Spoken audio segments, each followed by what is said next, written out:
Hello and welcome to Digestive Disease Week 2021. I'm Courtney Jasmine with DDW-TV.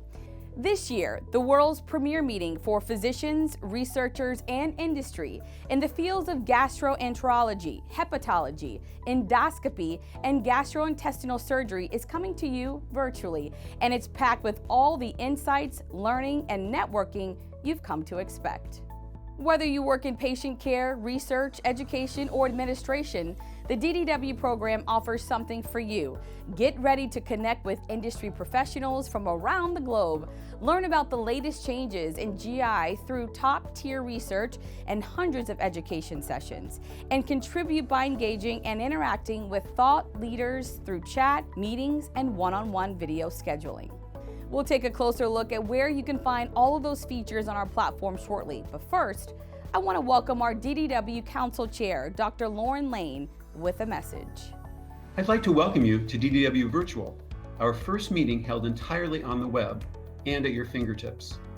Like all DDWs you've attended in person, this event will offer an unrivaled experience that can't be obtained in a single book or journal or website. You'll have more than 300 oral sessions and 2,000 e-posters to choose from, providing the latest information and cutting-edge research in digestive diseases. And you'll hear from the top national and international experts as they share their knowledge and perspectives.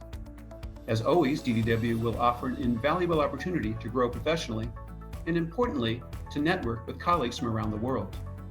In addition, you can discover the newest innovations in digestive diseases at our Industry Supporter Showcase. I couldn't be more excited to be sharing this new and fantastic experience with you. On behalf of AASLD, AGA, ASGE, and SSAT, welcome to DDW Virtual. With this year's DDW going virtual, participation has never been easier. Take advantage of countless resources to help you catch all the exhilarating programs, sessions, and networking DDW 2021 has to offer, starting by navigating the platform online.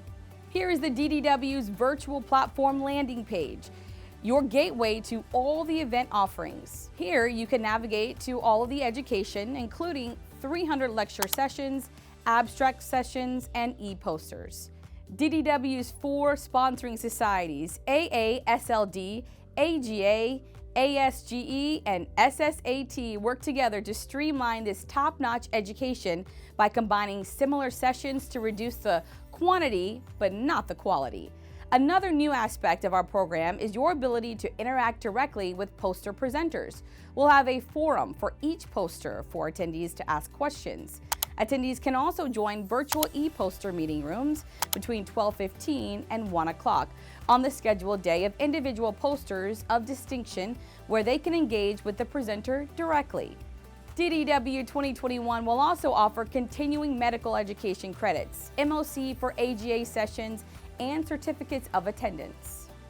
Select the Industry Supporter tile to navigate to the Industry Supporter Showcase. See all of the latest GI innovations and discuss your specific needs with trusted industry partners. If you run into any issues or have any questions, there are several ways to get assistance via Resources tab. There you will find a list of frequently asked questions or contact the DDW customer service team directly. During the core meeting dates, May 21st through the 23rd and until August 23rd, 2021, you'll have access to all DDW content, including over 300 original lecture sessions and more than 2,000 oral, abstract, and e-poster presentations. Invited speaker sessions feature some of the most prestigious experts in their fields, highlighting a wide range of topics. Abstract-based sessions feature new research findings that are peer-reviewed by content experts. You'll have plenty to choose from, including clinical symposia, late-breaking abstract plenaries, and e-poster sessions. In addition, you'll also be able to take part in small group networking sessions, satellite symposia, and product theater presentations. You have the ability to choose what sessions are right for you, and the platform helps you manage your time by integrating right into your personal calendar. All you have to do is navigate to the Sessions tile. Once you find a session you want to attend, click on the Add to the Calendar button and add it to your personal Outlook, iCalendar, or Google Calendar. And here's a helpful tip to navigate to the e-posters. Once you are on the e-posters page, you can find research that is most relevant to you by filtering down your search by DDW educational tracks, sponsoring society, or keywords. You'll have the chance to ask questions and give feedback to the e-poster authors during designated breaks from 12:15 to 1 p.m. throughout the event. Speaking of your schedule, make sure to give yourself some time to visit the Industry Supporter Showcase. It's your one-stop shop for the latest products and technology to improve the lives of those suffering from digestive and liver diseases. You'll also want to make time to visit the Networking Center to engage with your peers and speakers. That's right, even at DDW Virtual, you still have a variety of opportunities to connect one-on-one with your colleagues.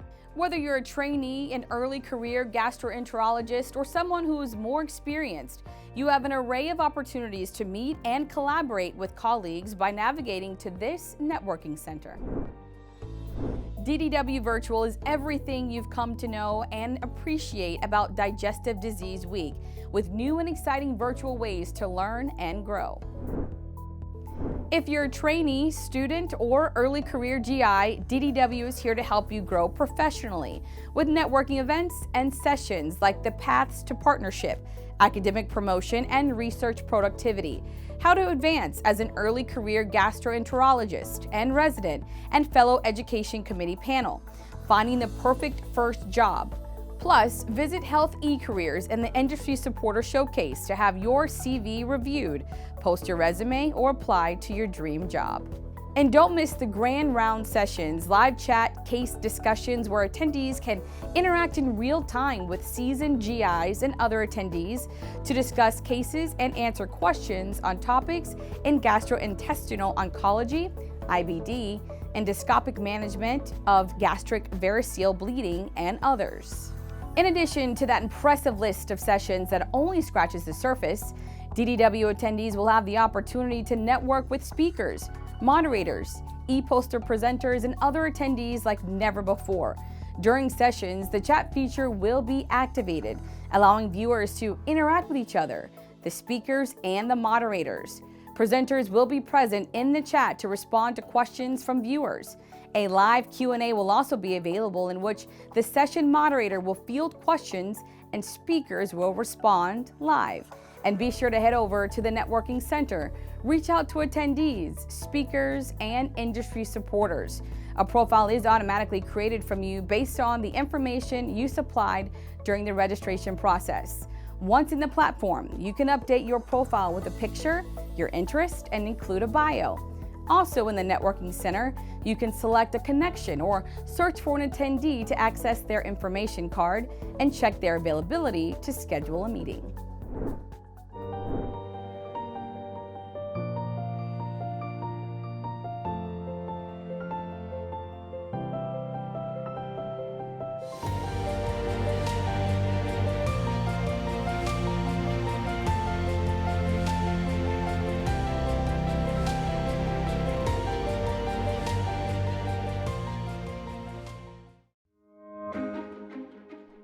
AI isn't coming. It's already here.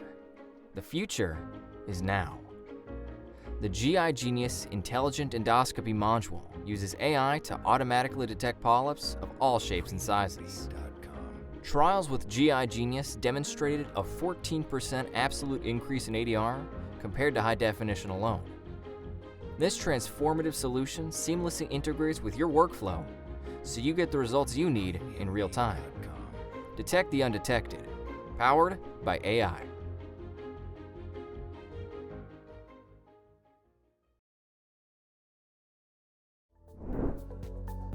Treating digestive diseases and making clinical breakthroughs in an already complex specialty was made all the more complicated over the last year by a once-in-a-century pandemic.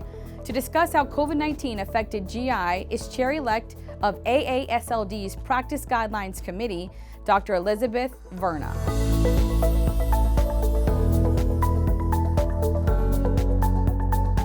So the COVID-19 pandemic really has impacted all forms of healthcare delivery around the world.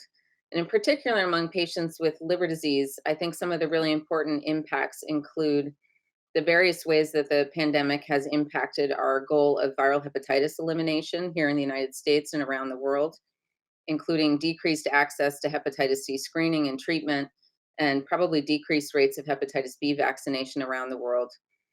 Among patients with advanced liver disease, there were probably periods of time in the last year when people had a decline in rates of their usual screening for complications, such as hepatocellular carcinoma. And certainly we had a huge shift in the whole way that we deliver care towards telehealth, which I think there's many of aspects of that I hope roll into the future of healthcare delivery as well. But this was sort of done overnight in the context of not being able to see patients in person, and has really changed a lot of the ways that we interact with patients across the spectrum of liver and gastrointestinal diseases.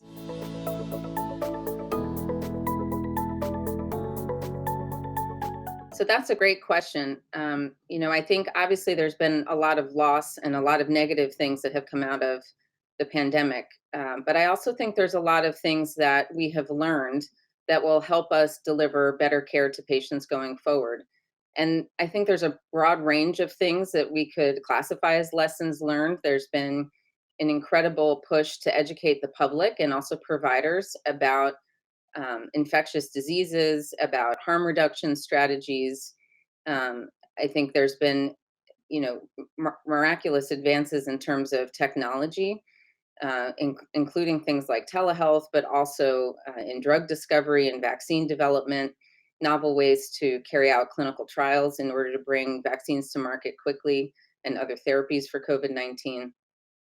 And I think there's also been pretty big advances in sort of healthcare delivery in the United States and around the world in terms of trying to reach marginalized populations.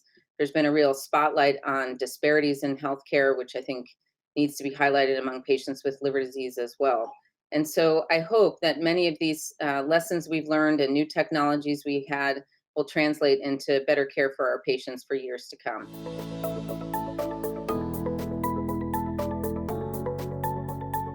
So the COVID-19 pandemic has had a huge impact on really all forms of clinical research around the world.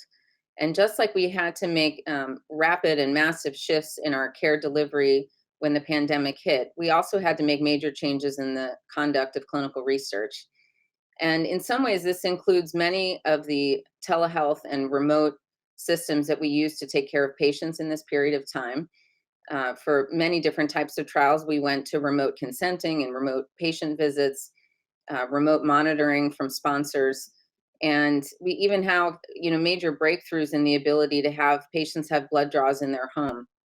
So in some ways, I actually think, again, this is going to be something that I hope is implemented in the future as well, in order to perhaps reach patients for research studies that traditionally would have difficulty accessing medical centers in person, where we can actually go into other communities and have maybe a more diverse patient population enrolled in clinical research. So just like in the care of patients with liver disease, I'm hoping that there are many lessons learned from the pandemic that improve the conduct of clinical research in the years to come.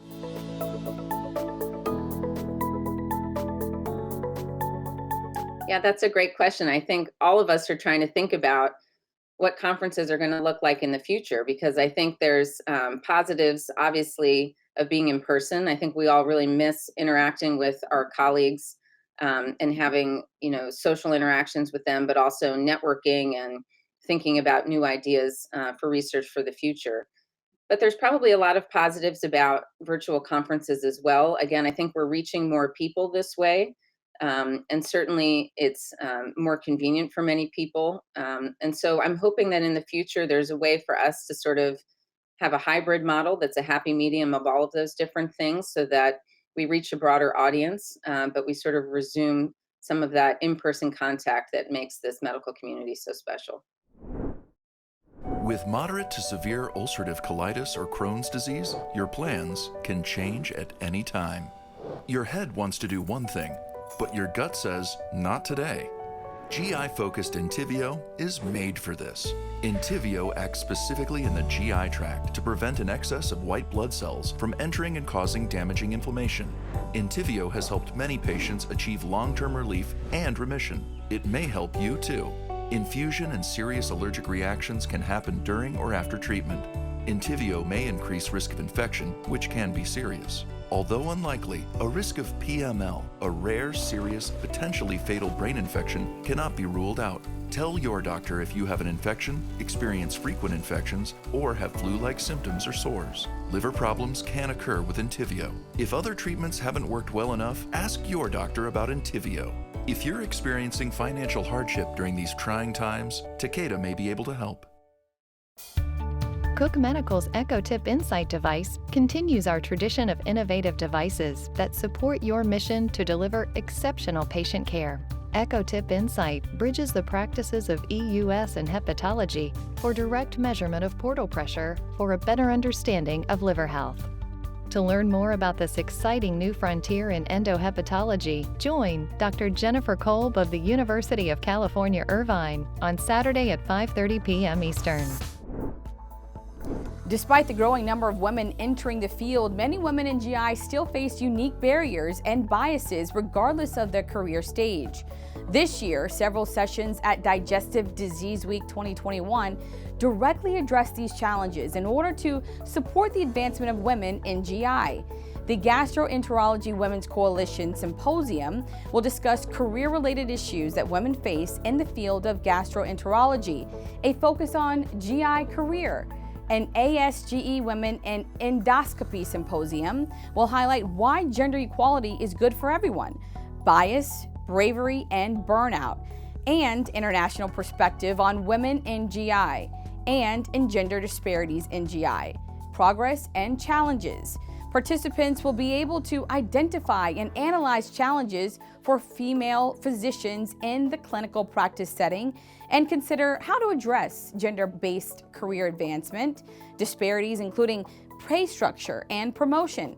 Make sure to use the DDW online planner to view the complete schedule and invite your colleagues to join you.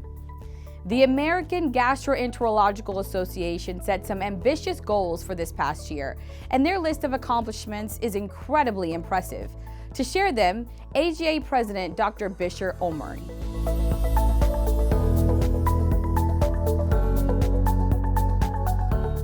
Well, for me, it was just such a huge honor to be part of the leadership team for the AGA and work with the staff, over 100 individuals. They're absolutely fantastic. I knew this all along, but actually to be there in the midst of it, it's a wonderful opportunity. So the kinds of things, with COVID, of course, all of us were affected either directly or indirectly, unfortunately. So one of the thing I'm really most proud of is how well the AGA has been able to confront all the challenges as a result of the pandemic, but also to make sure that we continue to provide services for our members. And of course, the needs changed because of the COVID. And also what has been happening nationally, of course, with all the equity and the prejudice that has come up in a number of different contexts in different cities across the United States. So that kind of put in kind of right at the forefront the importance of diversity, equity, and inclusion, and all the what has been happening over decades in our country. So I would say one of the more important things was that the AGA has taken on what is called the Equity Project. So we did this in June of 2020, and we put together a task force, so-called Equity Task Force, and really their charge was to come up with to identify specific areas that need to be worked on. For example, access to healthcare, look at our research funding, how diverse are we in terms of the type of funding that we provide to applicants, look at, do a self-reflection in terms of our workforce and also our leadership within the AGA, look at the recognitions that are being provided to our members, and also take a look at whether there's any unconscious bias in terms of the recruitment and hiring that is going on within the AGA, and also to try to look at our engagement of membership across the whole spectrum. So this task force came up with specific recommendations, and actually I hosted a town hall about this, and there's going to be another town hall coming up in early May as a follow-up to what the Equity Project has been able to accomplish and what are the plans for the following couple of years. Other things are uh, in part related to the Equity Project. We did this fundraising called AGA Giving Day for health disparities, and we're able to raise over $300,000 from 180 individual donors. And those funds are going to go towards supporting research projects dealing with health disparities, and also to support over 2 separate years a Research Scholar Award, which the AGA gives out. It's one of their research funding mechanisms. And speaking of research, also the AGA Foundation has been able to allocate $2.6 million to fund a number of individuals, 25 or 24 or so different applicants for all kinds of different award mechanisms. And this is $0.4 million more than the prior year, which was 2.2, so now 2.6. And our goal is to keep, of course, increasing the funding levels and the portfolio, the kind of funding grants that are available. Part of this also is we initiated a new so-called SURF program, Student Undergraduate Research Fellowship Program, that targets underrepresented minority students. These are undergraduate college students who would be partaking in a research experience in an AGA member investigators laboratories. It could be basic research, clinical research, or translational research. And this is a commitment that was made by a generous donor that will support it for 3 years. Our hope is to be able to continue this. We also put in a lot of effort in terms of addressing the needs of the GI practice and also patient care. Some of this dealt with guidelines. For example, there's COVID specific. We call those sort of rapid guidelines. They were put together literally within weeks. And those are made available. In addition, a whole slew of other webinars that one of the things that a consequence of the COVID, one of the few silver linings, if you will, is our ability to kind of do things remotely. And this has worked incredibly well. The content, there's all kinds of educational, career development content that's very helpful to our community members, whether they're involved, for example, in patient care and guidelines, all aspects. There's more than 40 different material contents that are anyone could really log in and find them at AGA University. You don't even need to be, half of that content is available regardless of one is an AGA member or not. And also some of it is related directly to patients. So patients certainly could benefit from this. Another important aspect is for advocacy, and this was huge. The AGA participated in approximately writing 90 different letters to different congressional leaders, different federal agencies, to make sure that support is provided as part of the stimulus package and for both providers, and also to make sure that patients have, for example, access to care, that telemedicine compensation is available, and also continues for the patients. I guess the last thing I will mention that's exciting is we also have 2 AGA journals that are coming up on board. One is being launched as we speak. In terms of being selected, there was an RFA, and this journal is called Gastro Advances. That's very exciting. It's online, and this is a journal that will publish material that may not have necessarily the highest impact, but it's actually very useful data. It could come from manuscripts that come from gastro, CGH, or CMGH, or it could also come directly by direct submissions. And there's also a new journal, TIGE, Techniques and Innovations in Gastrointestinal Endoscopy. That is a new AGA journal that was started in 2020. So lots of stuff going on. I'm so proud to be just, a part of the team to be able to have the opportunity to tell you about it. So.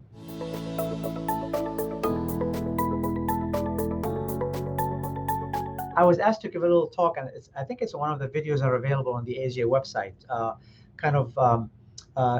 what pearls I learned from my many years ago when I graduated, but also the kinds of things that we always have this kind of a discussion with fellows throughout the years as they kind of are ready to kind of tackle the real world. I will just maybe mention just a few things that were that I've kind of touched on in that video. And there's actually a number of other videos in terms of fellow graduation that are available on YouTube that are provided. They're kind of words of wisdoms in addition to congratulations that are offered by a number of different GI program directors. So those are actually kind of worth looking into. So one is, I would say, it would be good to stay in touch with your program, the program that you did your fellowship training at. And there's a number of benefits for this. One is that you can actually serve yourself as a role model, as a mentor for the fellows as they come in. Also, it kind of helps you stay in touch with those who may have influenced your career, and it's really a warm feeling to find out, for example, how your past attendings have been doing. So for me, I've tried to do this even though I've graduated from my fellowship more than 30 years ago. I guess the other thing is, as fellows now become, they're seeing patients, they have total responsibility to provide the care for their patients, is really to be a listener. And this is important whether you're listening to a patient, whether you're listening to a colleague, a coworker, things of that sort, because that's, I think, is how one is able to make the most impact by trying to understand what is the situation, and then kind of chiming in. So listening, I think, is really, really important, and certainly for patients, they really appreciate this. The other thing to remember is that all of us, that training is a life sort of long endeavor. So it's really important. Obviously, one has to do the CMEs and all this other stuff, but in addition to this, to really to try to stay in touch, to always be open to trying to make time here and there to learn about the cases, the patients' presentations I want to see, and also try to keep up with all the different guidelines and so on. The other aspect is to be a team player. Obviously, whether it's in the context of a community practice setting, whether it's in the context of academic setting, working for the government or HMO, whatever it might be, it really takes a village. It takes a team to try to make an impact, and that will be helpful, kind of throughout. Maybe, and I don't want to take up too much time, there's a few other things that I mentioned in this video, but the most important thing I would say is to have fun. GI is such a wonderful specialty, and the fun is personal, the fun is being part of a team, the fun is providing care to the patients, see them get better, get out of the hospitals, stop bleeding. There's so many rewarding opportunities being in the subspecialty of GI.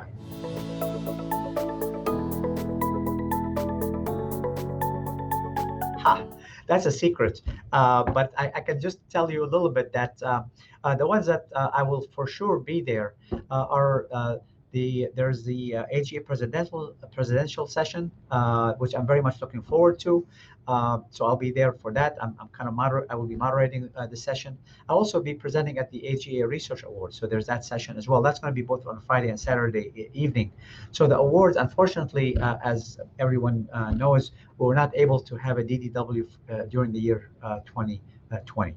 So at least in terms of the recognitions that the AGA has given, Dr. Hashim Al-Sarraj, who was AGA president in 2020, he's going to be giving out these awards. I will attend that, but also I will be giving out the AGA recognitions for this current year, and that session will be on Saturday. And also there's any opportunities I will have to meet, for example, with trainees. I always look forward to this, so there might be some opportunities there. A lot of the other plenary sessions I will be attending, and also I sort of like to pop in here and there, whether they're clinical talks or basic science talks. So that's kind of my goal. But which ones of those specific talks, I don't know yet.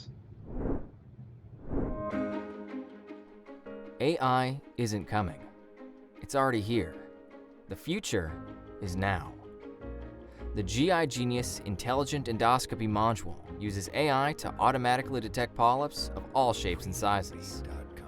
Trials with GI Genius demonstrated a 14% absolute increase in ADR compared to high definition alone. This transformative solution seamlessly integrates with your workflow, so you get the results you need in real time. Detect the undetected, powered by AI.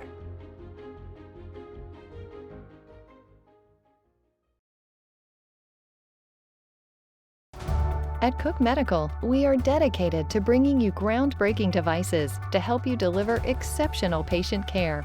Our spirit of innovation continues with devices like HemoSpray, Flourish, our next-generation Instinct Plus clip, and the new EcoTip Insight. Through physician collaboration and thoughtful design, we create simple solutions for complex medical problems, and it is our privilege to partner with you to improve patient care. With so much complexity to the gut, specialists in the field of GI never stop learning. That's why the American Society of Gastrointestinal Endoscopy is such a champion for education. To expand on that insatiable thirst for knowledge is ASGE President Dr. Klaus Mergener.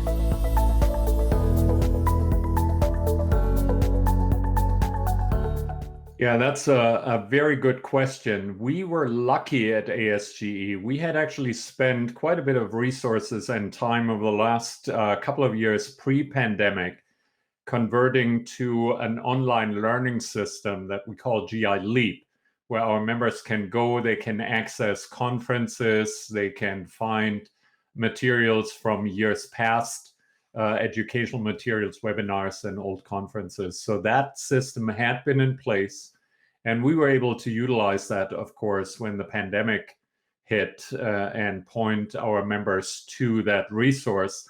And then we added quite quickly over the first few weeks of the pandemic a new platform. We converted our in-person meetings to a virtual platform that's very, very functional, provides as good a virtual experience as can be provided for large conference environments. So folks can now go there. They have exhibit rooms that they can check out. They have abstract presentation rooms. They have essentially all the rooms you would find in a regular conference center. So we had a good starting point, and then we moved quickly, I believe, to really provide now a comprehensive experience. And we're going to carry that forward as the country opens up again and we have in-person meetings. We'll be able to still use that platform and provide a hybrid experience for those who can't join us in person.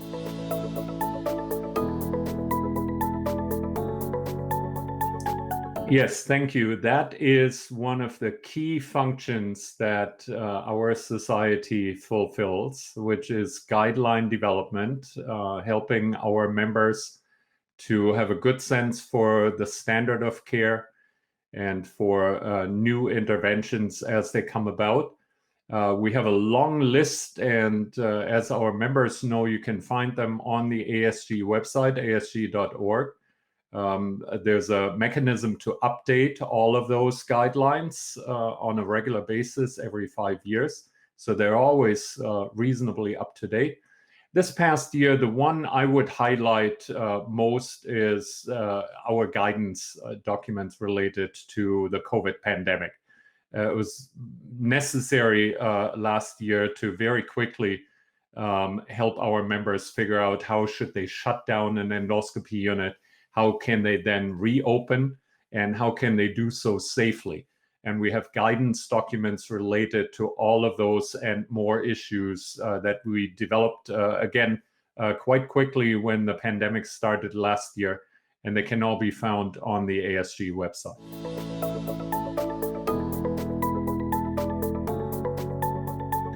The Value of Colonoscopy campaign is a critically important element, I believe. First of all, as most of us are aware, colonoscopy is the key screening test. And in my opinion and many other opinions, it's the best screening test for colorectal cancer. This country has been very successful in decreasing colorectal cancer rates, largely because we have adopted colonoscopy quite widely. Now, again, with the pandemic of last year and this year, we have had problems keeping up with colonoscopies. And patients have started asking questions about, can I come back? Should I come back? Is it safe to come back to get my colonoscopy? Or should I go to other types of colorectal cancer screening tests like stool tests? So the Value of Colonoscopy campaign was developed to talk to both patients and referring providers about the safety of colonoscopy, the importance of getting your colonoscopy done, and it provides materials, both provider-facing and patient-facing, that help everyone make those important decisions and, in effect, convince the medical community and the patients to come back and get this potentially life-saving procedure.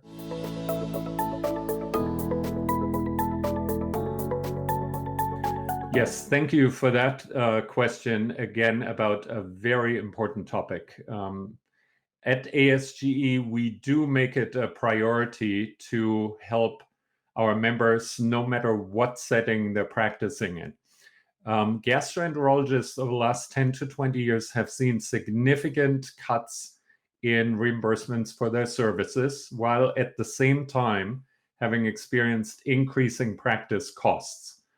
And so it is becoming more and more important for the gastroenterologists to essentially be savvy in business practices, but at the same time, they're looking to us to help them with politicians, legislators, regulators, to get fair payment and to help them to have their patients have access to life-saving procedures like colonoscopy. So the ASGE has developed an advocacy agenda that we've posted on our website. I would encourage everyone to go to asge.org and check out the advocacy agenda.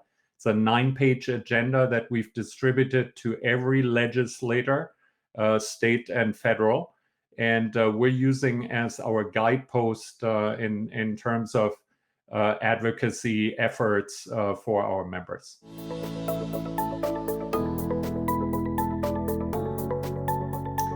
Yes, ASGE The Advocate is a new show that we have put together. It's a weekly short video-based interview that we conduct with guests every week on critically important topics. And those include advocacy issues. Most recently, we have done a show related to a company trying to limit patient access to low-volume colon preps, which is the kind of colon prep that is somewhat more easily tolerated and therefore easier for patients to take, and has been shown to be extremely helpful and important in getting cleaned out for your colonoscopy. Access to that had been limited by an insurance provider, and we're using the Advocate show to make people, legislators, regulators aware of these kinds of critically important issues. Other shows that we've done recently relate to diversity and minority issues and the importance of fighting racism and allowing broad access to medical services, and other shows related to newer techniques that are available now in endoscopy. And these videos are being distributed not only to our members, but also to other stakeholders, insurance carriers, hospitals, legislators. So it's a very effective way, we find, to get the word out on critically important issues.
The mission of the Society for Surgery of the Alimentary Tract is to lead in advancing the science and practice of gastrointestinal surgery.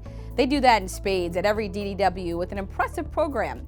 To share the highlights of what SSAT will present is Program Committee Chair Dr. Michael House.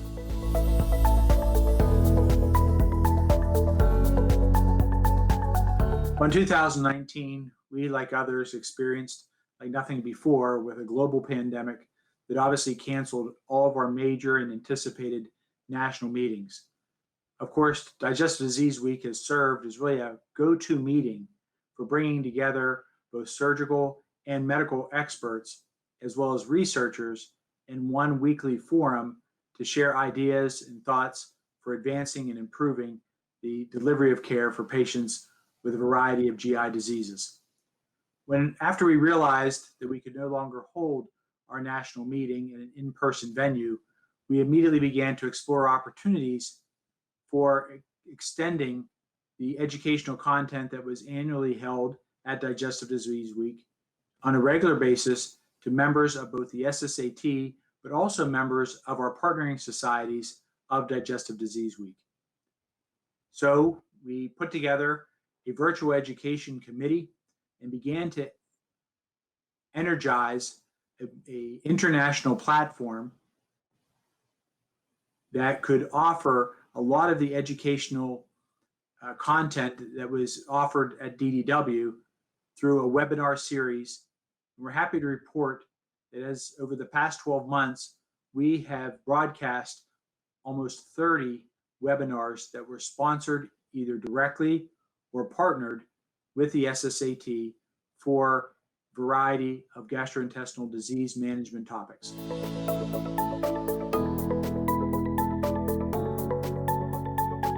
One of the unique features of Digestive Disease Week is that it brings together multiple disciplines and expertise, both in the basic science, translational sciences, and the clinical sciences for advancing the evaluation and management of gastrointestinal diseases.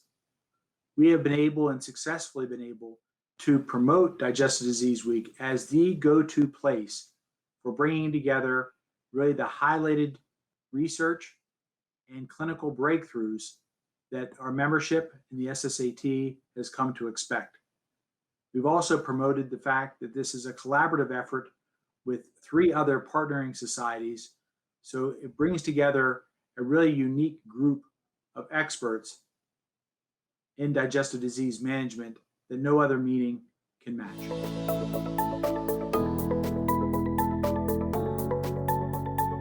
Again, we continue to highlight the collaborative spirit and nature of the annual Digestive Disease Week. We hope to be able to do that again in its virtual format in 2021. Each year, we bring together a combined clinical symposia that are sponsored by the 4 partnering societies that make up Digestive Disease Week. And this year, along with the AGA, we are going to have a highlighted clinical symposium entitled Building Your Team of Teams.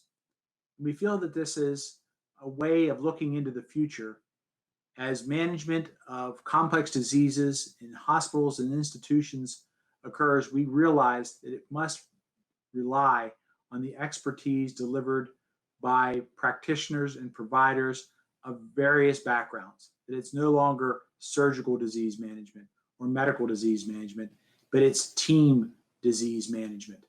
And we feel that our Building Your Team of Teams, which is going to focus on improving value-based care to really advancing both the quality and safety of the care that's delivered to patients with digestive diseases. Another of the combined clinical symposia that we will partner with the ASGE will look at the applications, but also the pitfalls of the emerging use of lumen-opposing stents for treating both foregut and even hindgut gastrointestinal diseases. We're also partnering with AGA to look at what should be the preferred primary management of patients with obesity and other metabolic diseases.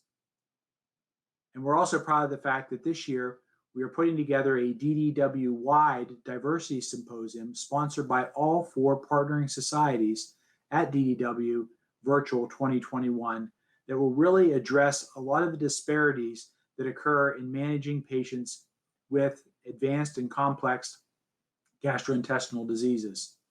We really want to have a deep dive look into what are the real barriers that affect the delivery of care to various unique populations in the United States and worldwide.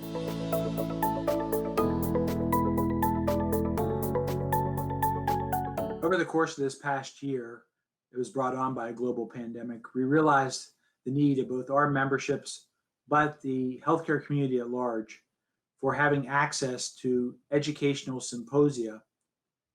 We early in the last year, following the onset of the pandemic, began to launch a series of webinars focusing on topics that could really address the evaluation and management of patients with complex medical and surgical gastrointestinal diseases.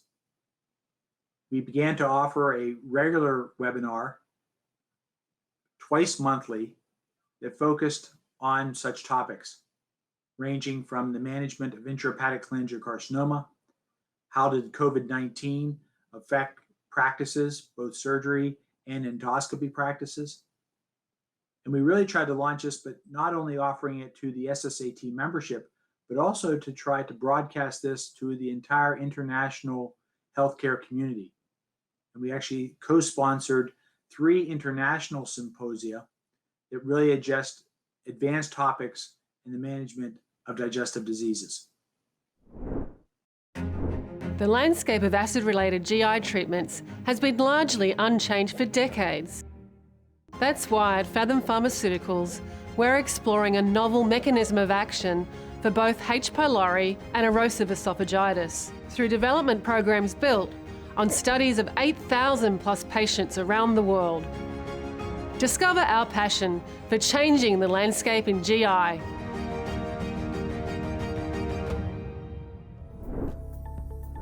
DDW gets bigger and bigger every year. Last year, nearly 14,000 people attended. Everyone returns looking forward to a variety of things, so we asked some veteran attendees what they're most looking forward to at this year's DDW.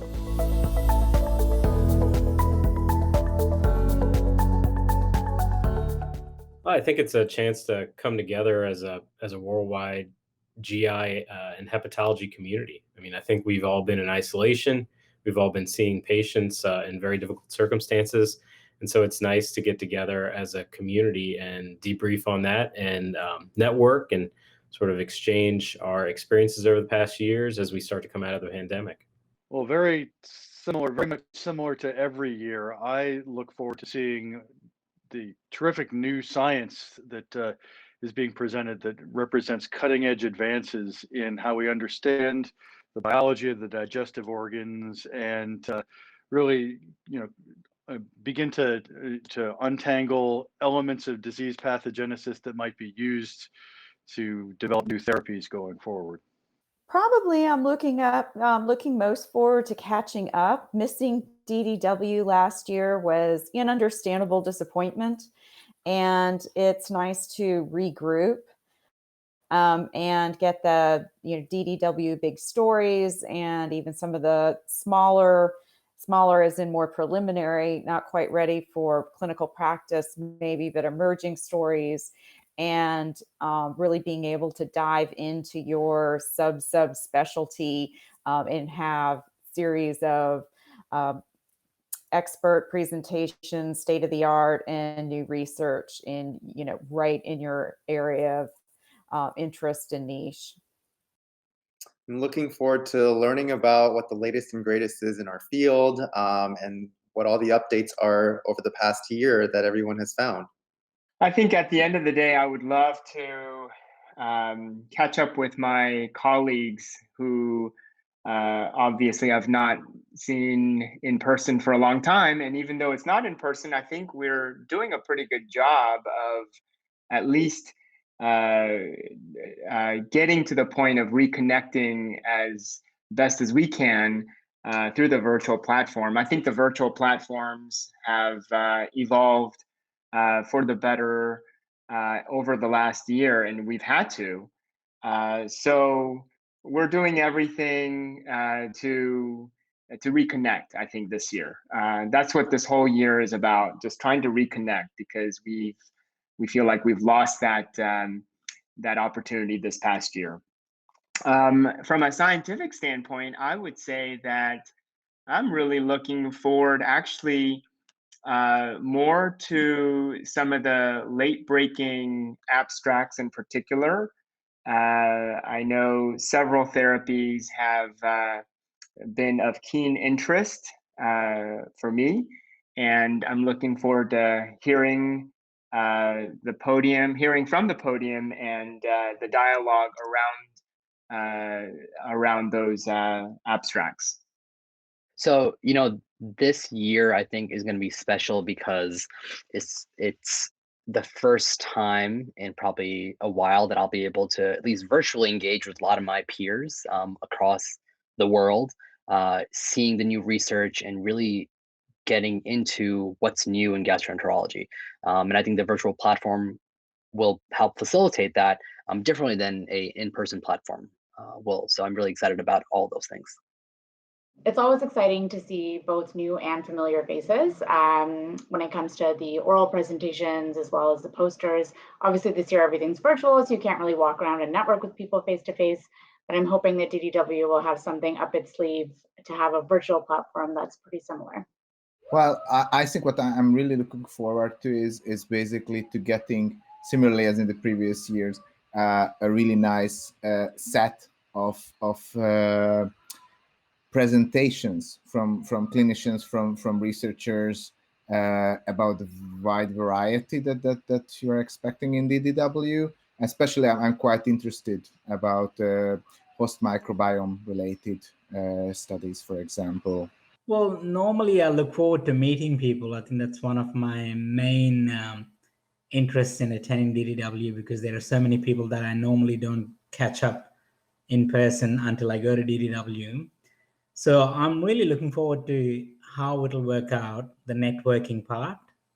I know you've got some plans for virtual networking where people can actually meet in sessions. So that's one thing that I'm looking forward to.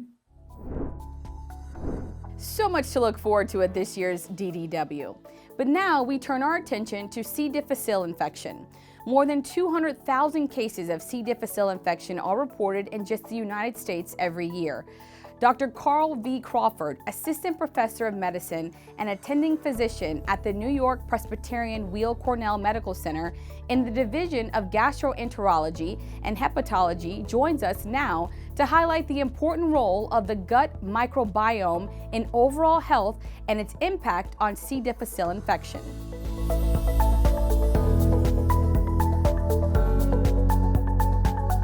So the microbiome is probably one of the most important things to know with respect to C. difficile. The gut microbiome refers to all of the microorganisms that inhabit the human intestinal tract, and it's now considered not only a distinct, but an essential organ in the human body. It contains a vast number of microorganisms, up to 100 trillion, and comprises 500 to 1,000 different species. It also consists not just of bacteria, but other kinds of organisms as well, such as yeast, viruses, fungi, and archaea. In healthy individuals, the gut microbiome is composed of a broad consortium of bacteria, with the majority belonging to either the Bacteroidetes or Firmicutes phyla that have special roles. And it's really this diverse ecosystem of commensal bacteria that function to promote overall health. Some of the key functions of the healthy gut microbiome include, for example, aiding in secondary digestion, production of vitamins such as vitamin K, vitamin B, and folate, as well as protection from harmful microorganisms, enhancing immunity, maintaining gut barrier function, and most importantly for this topic, supporting colonization resistance against pathogens.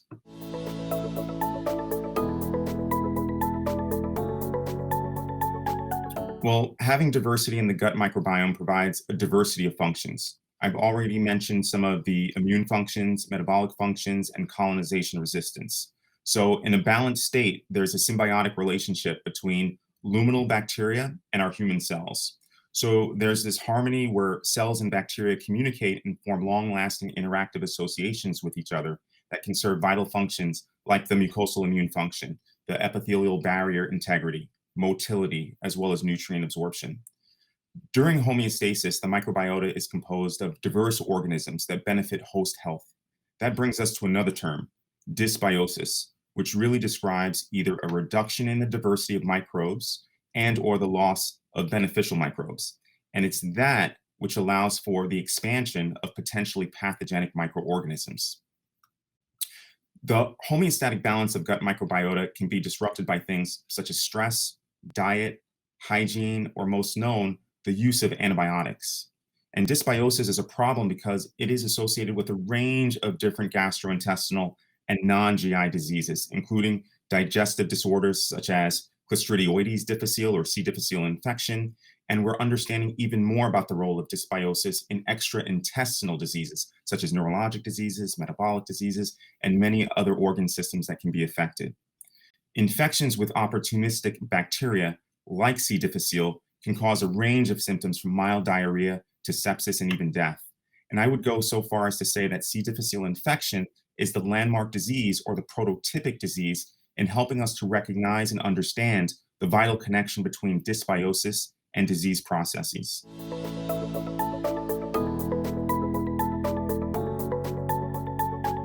So C. difficile is a gram-positive spore-forming anaerobic bacterium. And the spores are pretty much all around us. They're ubiquitous in the environment and resistant to high temperatures, chemical treatment, ultraviolet light, as well as many antibiotics. So it is incredibly difficult to eradicate spores in the gut of an infected individual. And this allows for the transmission of C. difficile spores via the fecal-oral route. Once C. difficile spores find their way into the colon, they can germinate under the right conditions and release toxins such as toxin A and toxin B that cause the disease, and in some cases, a binary toxin that is unique to a hypervirulent strain. The microbiota of patients with C. difficile infection has been associated with both reduced bacterial diversity as well as reduced richness in species. In fact, there's an inverse relationship that's been observed between CDI and the abundance of Bacteroidetes phylum in the human intestines. And it's pretty interesting because one of the species of Bacteroidetes, Bacteroides, may have a role in preventing C. difficile infection through shaping host immune responses to limit entry and proliferation of C. difficile and producing bacteriocins or antibacterial proteins, which may prevent colonization by pathogens. So it makes sense that restoration of the gut microbiome is essential to rectifying dysbiosis.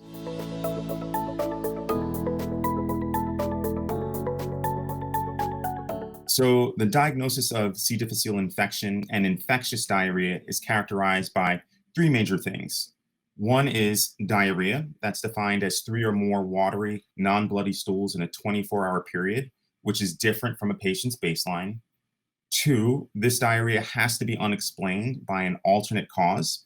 And 3, there should be a confirmatory test for C. difficile infection through either a positive toxin assay or a positive toxigenic culture of C. difficile. And it's these 3 steps that can help reduce the risk of false positives. And the detection of toxin, and not just the PCR test, can help to distinguish between C. difficile colonization and true C. difficile infection. It's extremely important to remember that C. difficile colonization is common and can promote the spread of C. difficile to the environment and to other individuals. And to complicate matters even more, sometimes in the state of colonization, toxins can be detected but aren't necessarily causing the disease. And in these cases of colonization, in the absence of C. difficile symptoms of infection, you do not treat those patients. So if you have an active C. difficile infection, then how do you treat it? Well, antibiotics are the standard of care for the treatment of C. difficile infection, but they're also a predominant risk factor for its recurrence. And symptoms of C. difficile infection may occur with antibiotic use, for example, from surgical prophylaxis, treatment of pneumonia, treatment of urinary tract infections, and this risk can persist up to 90 days after therapy. However, most cases of C. difficile infection will occur within 2 weeks of antibiotic treatment. Exposure to antibiotics during hospitalization is also an important risk factor. And what's really frustrating is that up to 35% of patients with C. difficile infection will likely experience recurrence within 8 weeks after the initial diagnosis. So it's really unfortunate, but C. difficile infection may be the beginning of what many of us have witnessed, which is the vicious cycle of recurrence.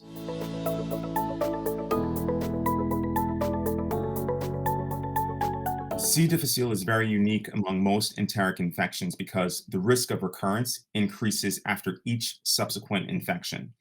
Recurrences account for about approximately 75,000 to 175,000 additional cases of C. difficile infection each year in the United States. And in patients who experience a recurrence, up to 60% will experience another recurrence.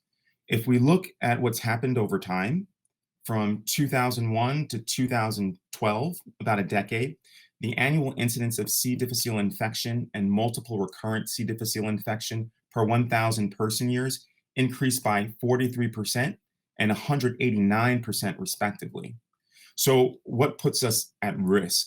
And the risk of C. difficile infection increases during the antibiotic therapy, and it remains elevated for up to 3 months after completion of antibiotics.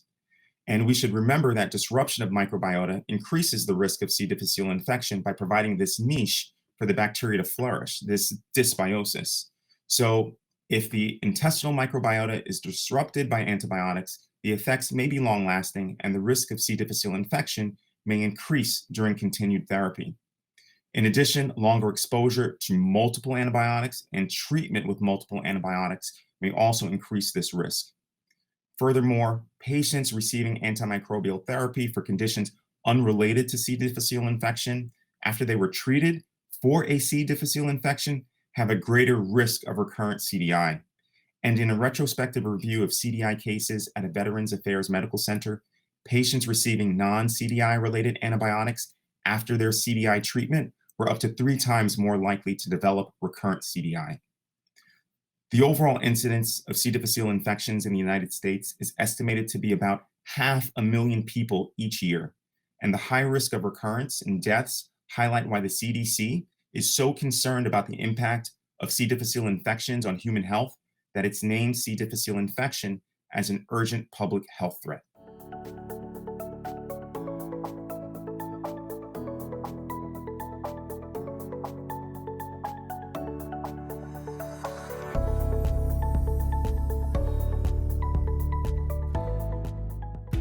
Right now, millions of patients are suffering with GI disorders such as overt hepatic encephalopathy, irritable bowel syndrome, chronic idiopathic constipation, opioid-induced constipation, bowel preparation, and ulcerative colitis.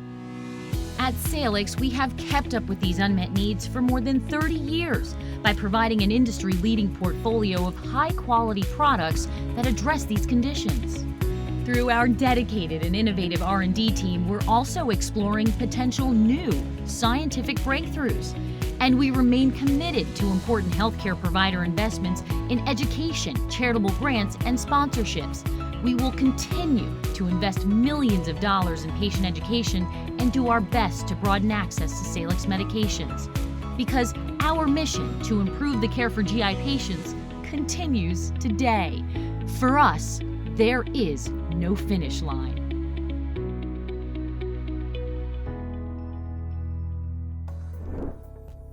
We hope that you have an incredible first day of Digestive Disease Week. Make sure to join the conversation using the hashtag DDW-2021 and keep up with meeting news by visiting ddwnews.org. And don't forget, all DDW attendees are automatically set up to play challenges. Once you log into the DDW virtual platform, tally as many points as you can by participating in certain aspects of this year's meeting between May 21st and May 23rd.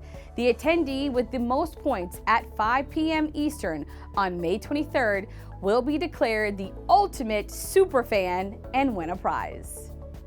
Thanks for watching DDW-TV. I'm Courtney Jasmine.